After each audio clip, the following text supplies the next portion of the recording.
Baik, pada pagi hari ini kita melanjutkan kembali untuk eksposisi kitab Kolose. Terutama pada pagi hari ini kita melihat satu bagian ayat Kolose pasal 3 ayat yang ke-20. Saya akan membaca buat kita.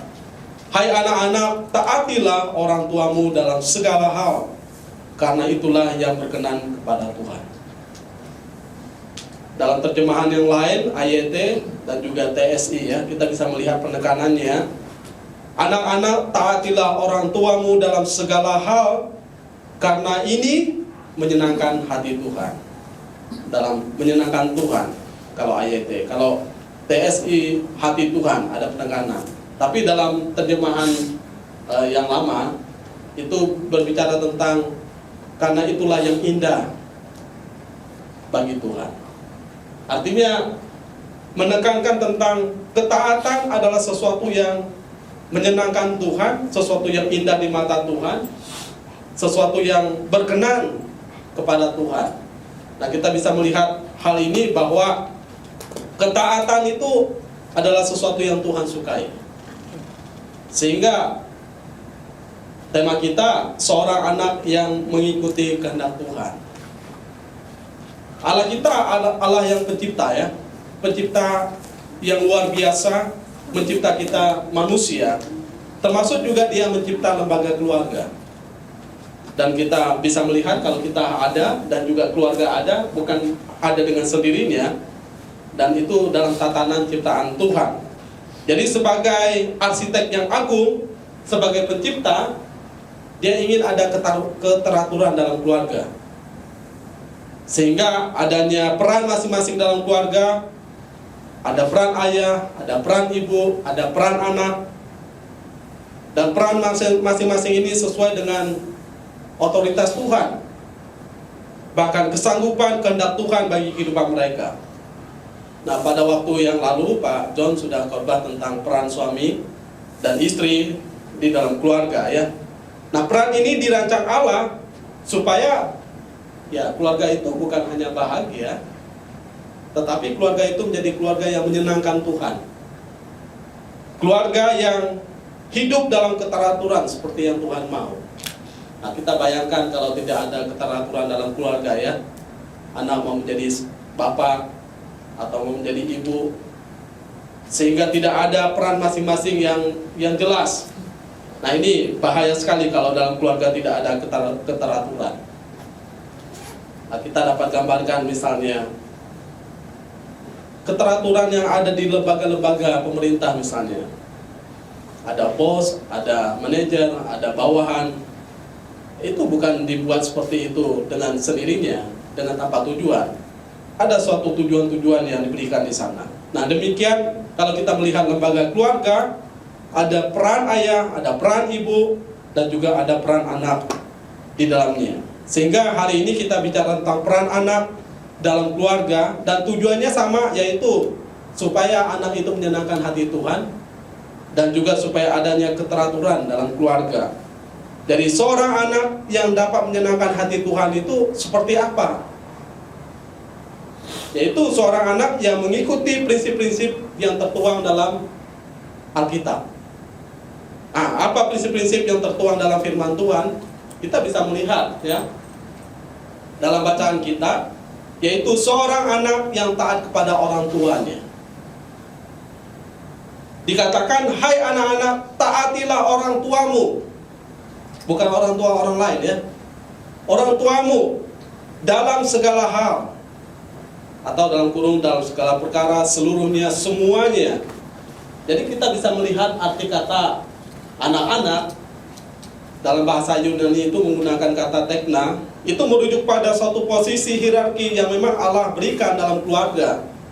Jadi anak dalam hal ini bukan sekedar bicara tentang balita atau remaja atau pemuda, tapi bicara tentang semua ya. Selama seseorang berstatus sebagai seorang anak dalam keluarga itu, anak daripada ayah dan ibu, maka dia di bawah asuhan orang tuanya.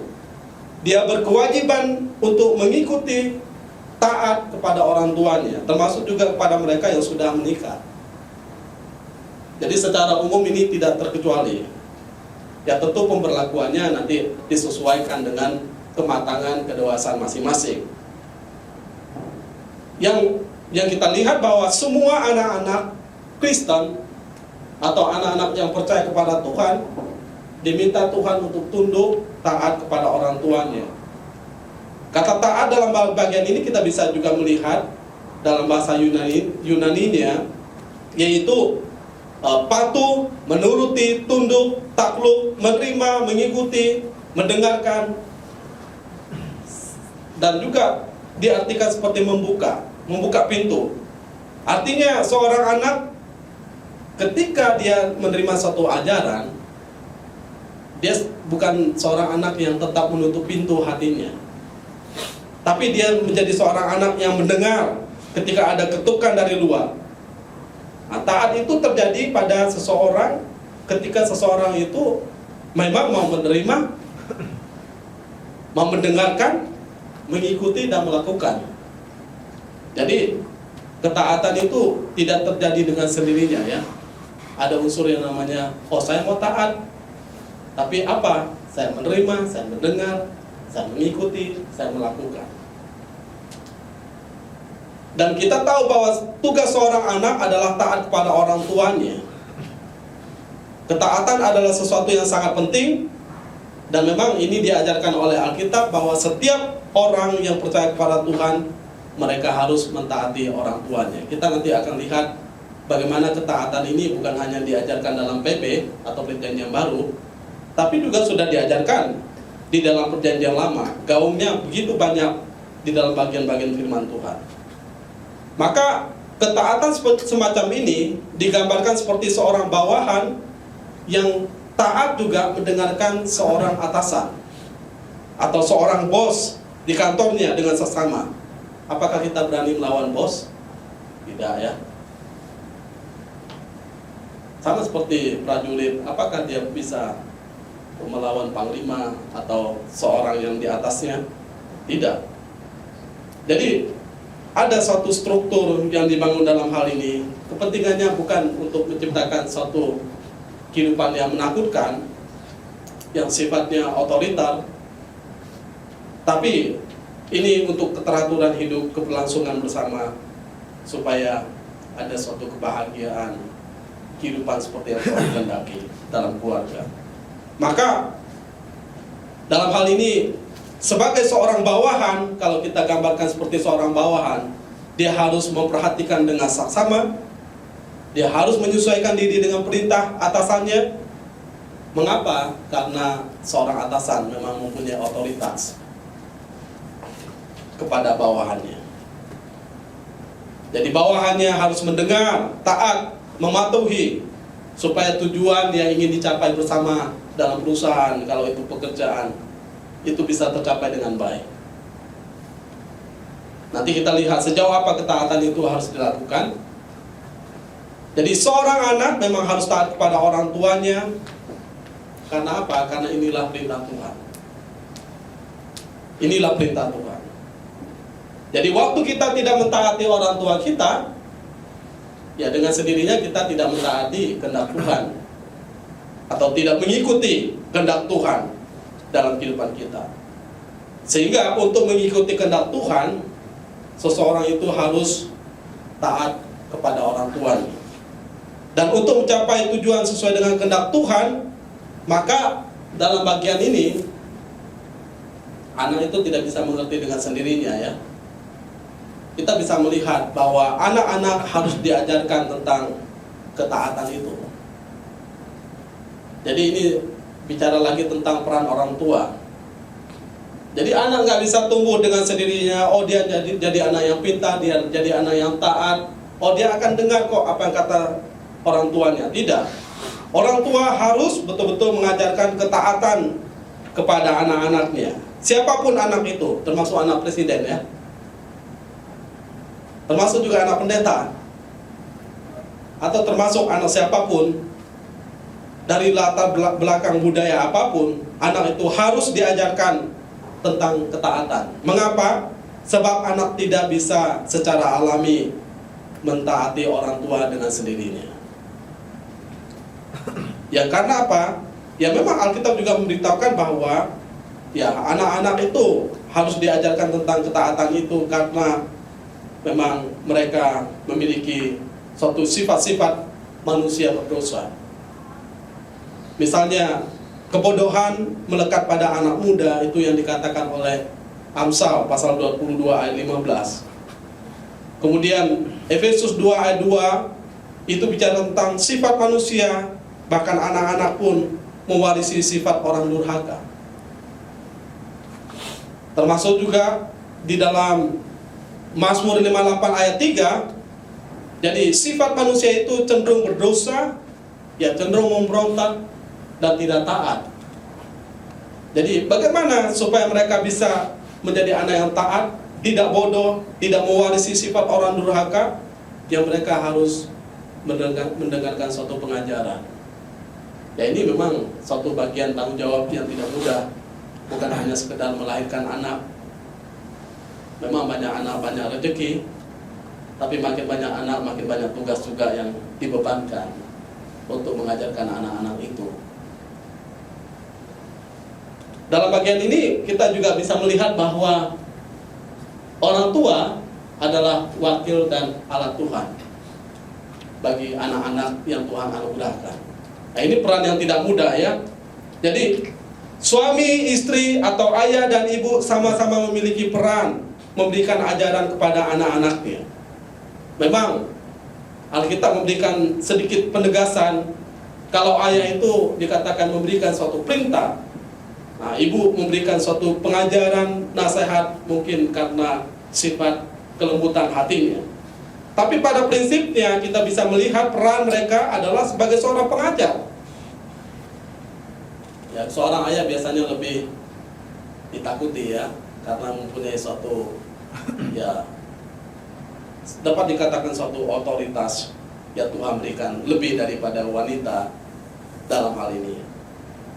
Itu sama seperti waktu saya melayani bersama dengan senior saya, dia memberikan tanggung jawab kepada saya bilang, Pak, boleh nggak saya libatkan teman saya? Oh tidak, Pak Niko, katanya. Karena ini perintah untuk Bapak.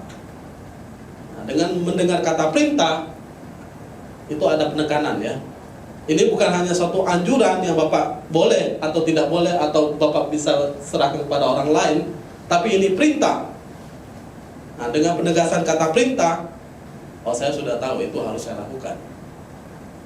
Jadi ayah memiliki satu otoritas dalam suatu perintah yang diberikan supaya anak-anak mentaati setiap hal-hal yang baik dalam keluarga.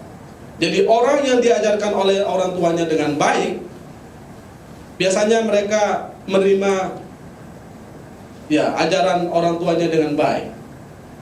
Dan mereka yang menerima ajaran dengan baik, mereka akan bertemu dengan baik di kemudian hari. Nah, itu juga di Amsal 22 ayat 6 berbicara tentang hal itu ya. Ajarlah anak muda menurut jalan yang patut baginya, karena pada masa depannya dia tidak akan menyimpang dari jalan itu. Tanpa ajaran dia tidak mungkin mengerti, apalagi kita mengajar sembarangan ya. Dan ini dalam prinsip praktis kehidupan hari-hari kita bisa melihat anak-anak yang diajar dengan anak-anak yang tidak diajar itu beda kehidupannya. Saya melihat waktu saya masih kecil, ada anak-anak yang suka dibela oleh orang tuanya, meskipun dia salah. Nah, tapi ujungnya saya juga bisa melihat bagaimana kehidupannya sekarang ini. Tapi giliran saya, kadang-kadang kita benar ya, orang tua tetap memarahi kita. Kita bertengkar, meskipun dia memulai duluan, tapi tetap saya dipukul duluan oleh orang tua saya.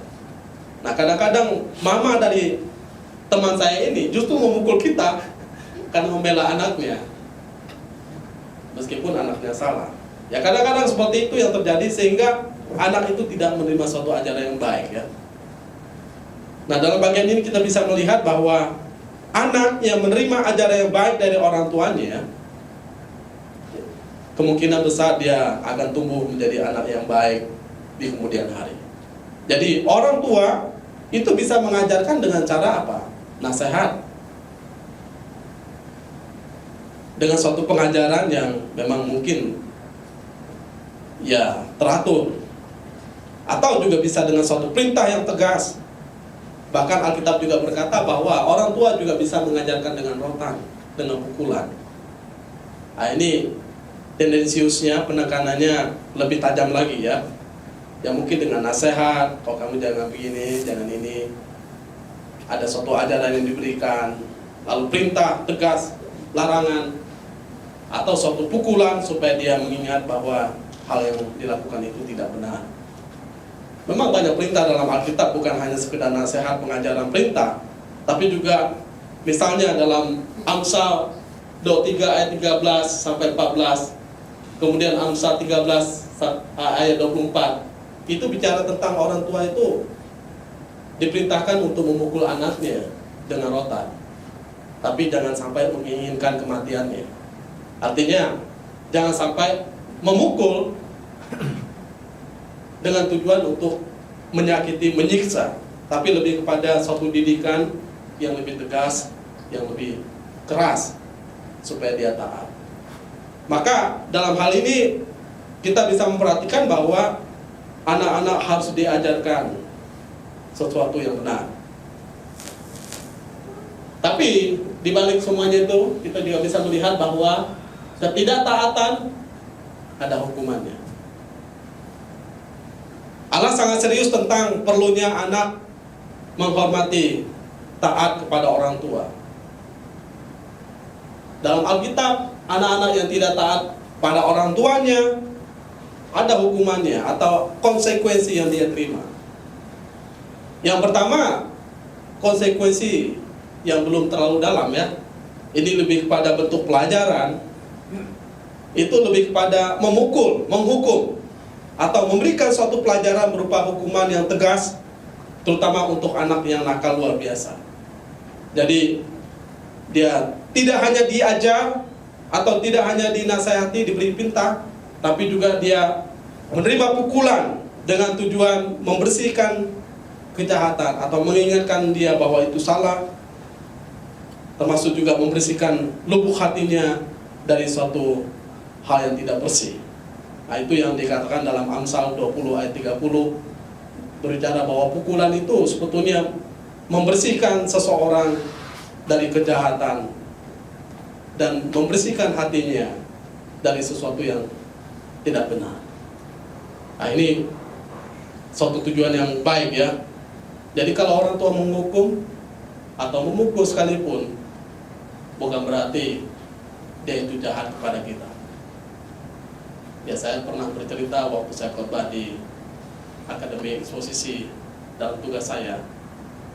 Saya pernah melakukan kesalahan, saya mencuri dan bapak saya memukul saya. Hampir 1 minggu saya demam karena pukulan yang begitu rupa. Waktu itu saya berpikir orang tua saya jahat sekali memukul saya sampai saya demam dan cukup lama ya. Tapi sekarang ini saya ingat bahwa itulah kesalahan saya yang terbesar, sehingga orang tua harus memukul dengan pukulan yang luar biasa juga. Dan saya ingat dengan apa yang Pak Tong katakan, suatu kesalahan kalau itu memang betul-betul fatal, ya patut diberikan suatu pukulan yang serius. Tapi kalau biasa, ya jangan sampai karena kita emosi ya, lalu kita memukul, menyiksa anak kita. Jadi ada takaran-takaran yang diberikan dalam hal ini. Hukuman diberikan karena belas kasihan, bukan karena benci. Bukan karena sesuatu hal yang lain. Jadi supaya anak itu memang hidup tertib, hidup kudus, hidup menyenangkan hati Tuhan. Dan kalau kita lihat dalam kitab Wahyu, terutama pasal 3 ayat 19, firman Tuhan juga berkata, siapa yang Tuhan kasihi, maka mereka akan ditegur dan juga dihajar ya, untuk bertobat. Ya, saya kira ini bicara tentang secara rohani, ada hukuman yang Tuhan berikan. Tapi juga secara jasmani dalam lingkungan keluarga, patut juga orang tua memberi suatu ajaran, bahkan hajaran, bukan ajaran semata ya, tapi hajaran supaya apa? Supaya bertobat. Jadi kalau tidak ada hukuman, maka anak berkata, oh ini gak apa-apa, Dia menganggap enteng. Dia menganggap itu sudah benar. Jadi dia tidak ada rasa takut, dia tidak ada rasa bersalah untuk melakukan sesuatu yang tidak benar itu. Jadi dia akan melakukan segala sesuatu sesuka hatinya, sehingga dia bisa berbuat sembarangan. Dan juga ini mengasah hati nuraninya ya, supaya dia menjadi peka, menjadi anak yang taat. Tapi dalam hukuman yang lain, kita bisa lihat dalam firman Tuhan, hukuman ini bukan hanya sebagai bentuk pelajaran yang berharga bagi seorang anak, tapi hukuman sebagai bentuk murka, kemarahan yang luar biasa. Dan Alkitab menegaskan tentang hukuman ini dalam Ulangan 21:18-21.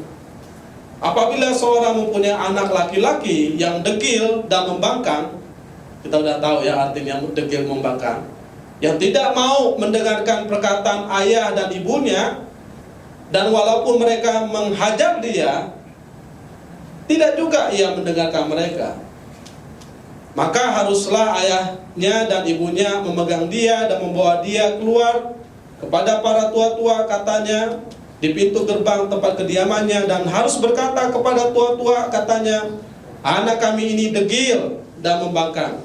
Ia tidak mau mendengarkan perkataan kami. Ia seorang pelahap dan peminum. Maka haruslah semua orang sekotanya melempari anak itu dengan batu sehingga ia mati. Demikianlah harus kau hapuskan yang jahat itu dari tengah-tengahmu, dan seluruh orang Israel akan mendengar dan menjadi takut.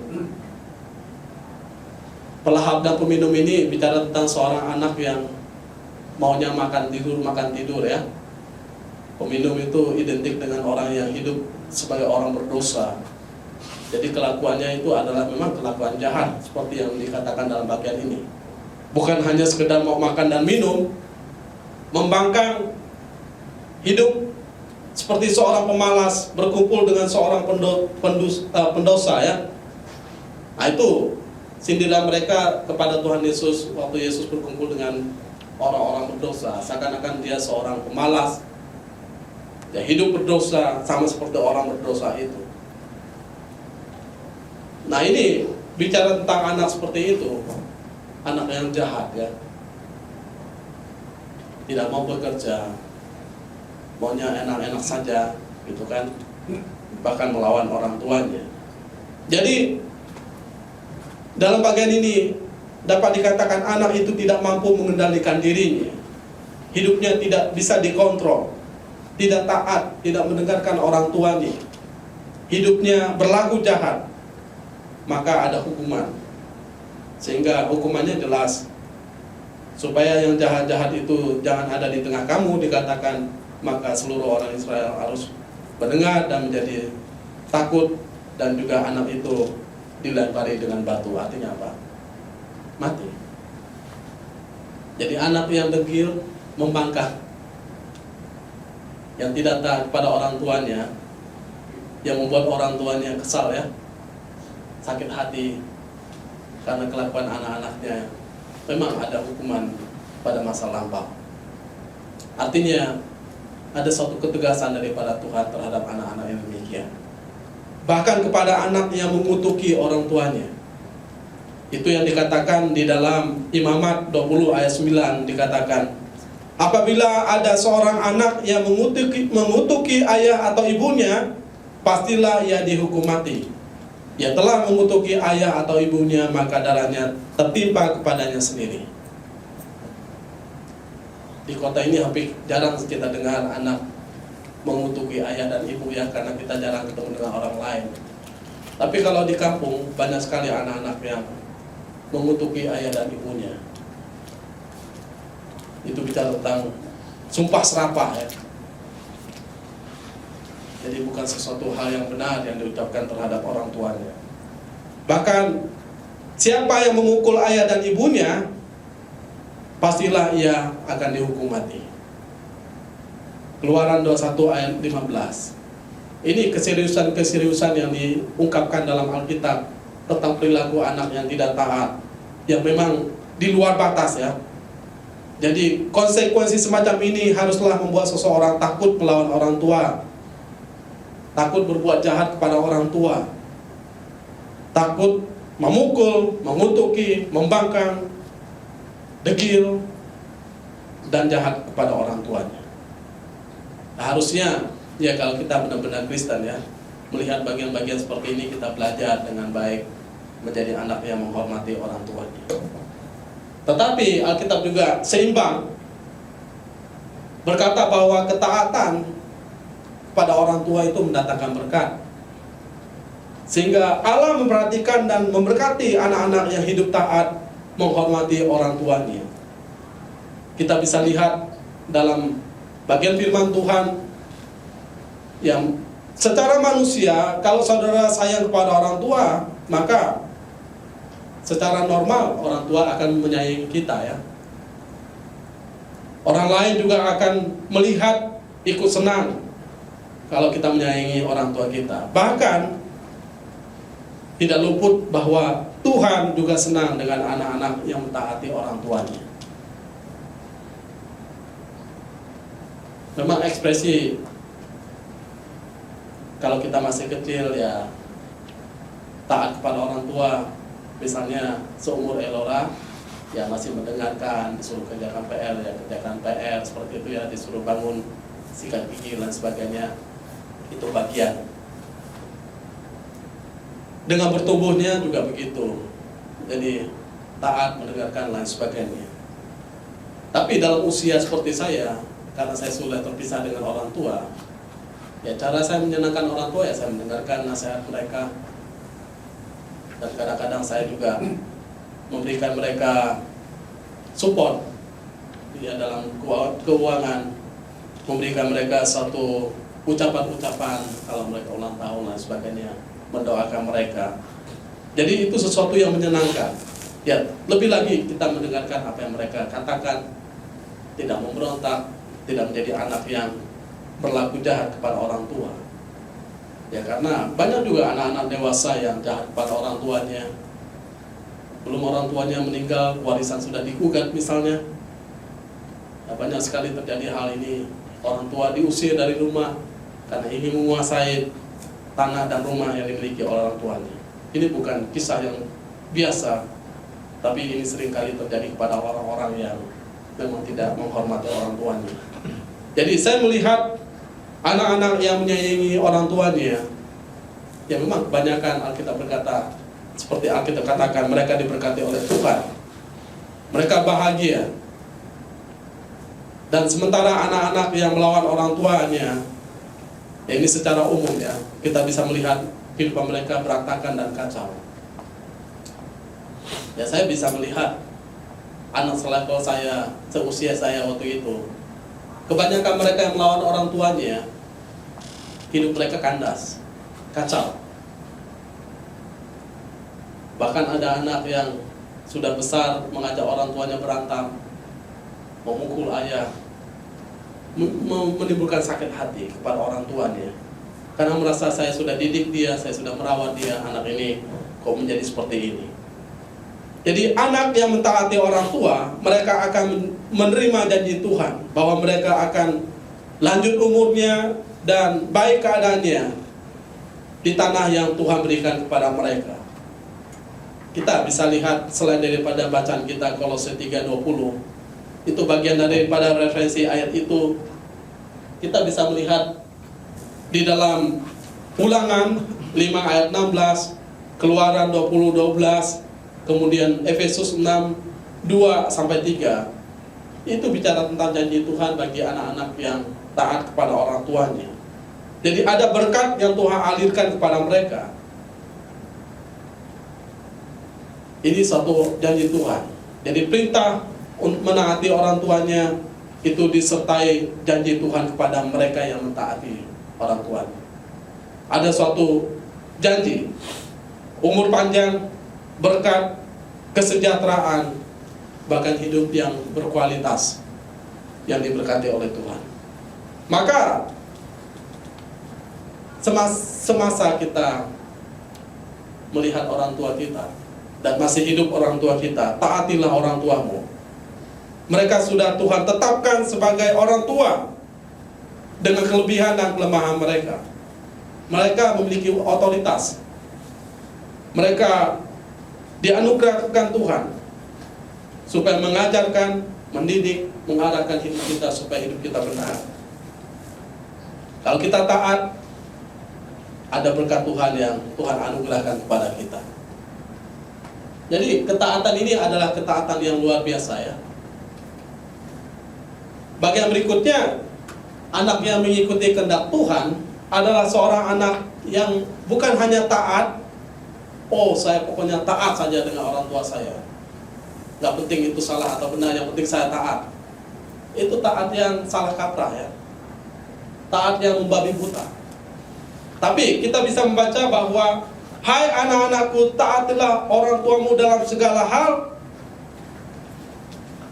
Tidak titik ya, tapi koma. Karena itulah yang berkenan kepada Tuhan. Artinya kita taat sejauh itu berkenan kepada Tuhan, sejauh itu menyenangkan hati Tuhan. Jadi ketaatan kepada orang tua harus disertai dengan sikap yang memang tujuannya besar sekali, yaitu untuk menyenangkan Tuhan itu. Jadi kalimat dalam segala hal ini menunjukkan tentang ketaatan yang memang menyeluruh, yang penuh, yang sungguh-sungguh dari hal yang kecil sampai hal yang besar. Tetapi juga taat dalam segala hal itu bicara juga tentang bagaimana kita mentaati Tuhan yang adalah pemberi perintah. Jadi dalam hal ini mengapa kita taat? Menarik, John Wesley berkata bahwa sesuai dengan perkataan Paulus dalam Efesus 6 ayat 1. Jadi John Wesley berkata bahwa mengapa taat? Karena itu adalah hal yang benar. Ya, dengan kata lain, kenapa kita taat? Ya karena itu kebenaran. Hal itulah yang benar. Jadi, oh saya taat karena orang tua saya baik kepada saya. Bukan. Itu karena perasaan. Atau oh saya taat karena kasihan kalau saya tidak taat, mama saya menangis terus. Oh bukan karena itu. Itu artinya kita taat karena belas kasihan. Oh saya taat kepada orang tua saya karena memang budaya kami kalau melawan orang tua itu tidak boleh. Ya memang bagus, tapi bukan karena itu, bukan karena budaya. Tapi kita taat karena memang itulah yang benar, itulah yang sesuai dengan perintah Tuhan, dan itulah kebenarannya. Jadi tolak ukur taat kita itu dasarnya adalah karena itulah kebenaran Tuhan, dan itulah yang benar di mata Tuhan. Jadi kita mengerti bahwa ketaatan dalam segala hal tidak berarti secara membabi buta atau secara salah kita taat tanpa dibatasi oleh hukum Tuhan. Jadi jika perintah orang tua itu bertentangan dengan firman Tuhan, mengajak untuk berbuat dosa misalnya, ya kan? Ayo kita mencuri nak. Oh saya taat pada orang tua, maka saya mencuri. Tidak boleh. Karena itu tidak sesuai dengan perintah Tuhan. Maka anak boleh menolak untuk taat kepada perintah orang tuanya. Karena taat kita kan menyenangkan Tuhan juga. Oh anak, mari kita seperti leluhur kita sembahyang, menyembah kepada leluhur kita. Boleh nggak kita sebagai orang Kristen menolak? Boleh. Boleh nggak dalam hal ini kita tidak taat? Boleh. Karena hal ini bertentangan dengan firman Tuhan. Jangan ada Allah lain, jangan menyembah kepadanya, jangan sujud kepadanya. Jadi ketaatan kita harus sejajar dengan menyenangkan hati Tuhan, harus sejajar dengan sesuai dengan perintah Tuhan. Jadi bila orang tua meminta anaknya mencuri, membunuh, mengingini harta orang lain, atau mengajak anaknya untuk menyembah berhala, bahkan melawan perintah Tuhan, ya anak berhak untuk tidak mengikutinya. Jadi kita lihat Kristus memang sebetulnya taat kepada Allah Bapa di sorga. Kenapa? Karena segala sesuatu kehendak Allah Bapa di sorga itu sesuatu yang benar, yang tidak membuat kita berdosa atau membuat Kristus hidup dalam dosa. Demikian juga kita taat kepada orang tua kita jika apa yang dikehendakinya adalah hal yang benar. dan memuliakan Allah Bapa di surga. Dalam hal ini, ketaatan anak bukan hanya sekedar etika kesopanan budaya, tetapi dalam hal ini ada sifat yang lebih dalam, yaitu untuk menyenangkan hati Tuhan. Jadi sifatnya penyembahan, beribadah, tindakan cinta, tindakan iman, tindakan yang lebih besar.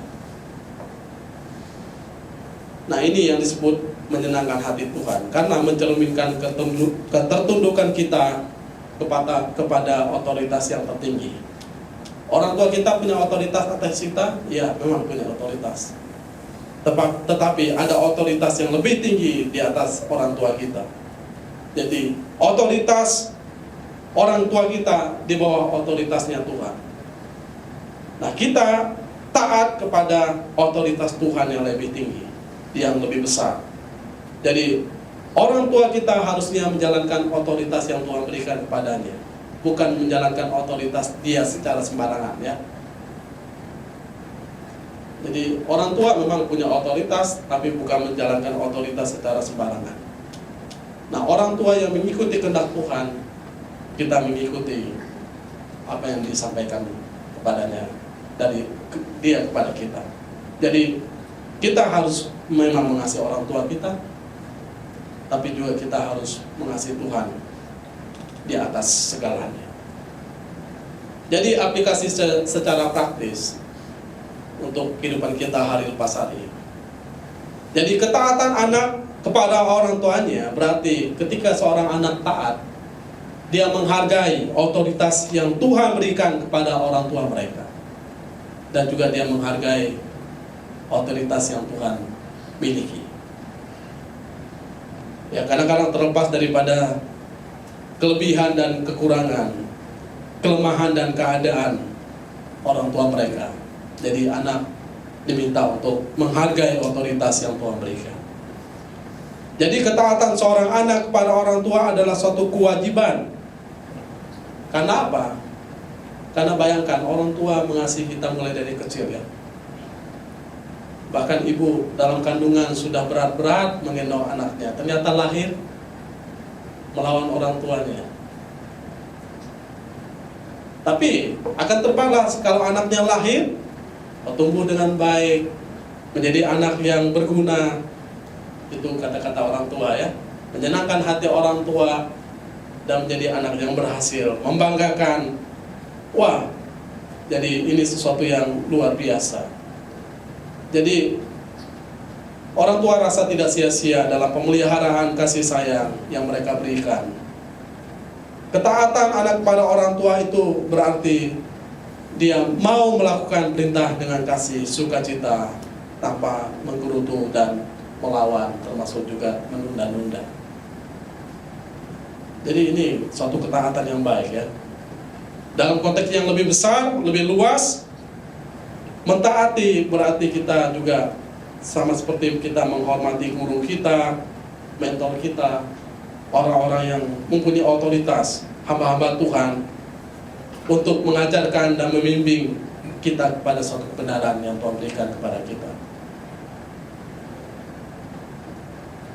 Ya, dalam bagian ini kita bisa melihat bahwa kalau kita melakukan dengan benar, maka hidup kita menjadi hidup yang lega. Dan lebih jauh daripada itu semua, kita melihat maka Tuhan disenangkan. Maka jadilah seorang anak yang mengikuti kehendak Tuhan dalam kehidupan kita. Mari kita berdoa.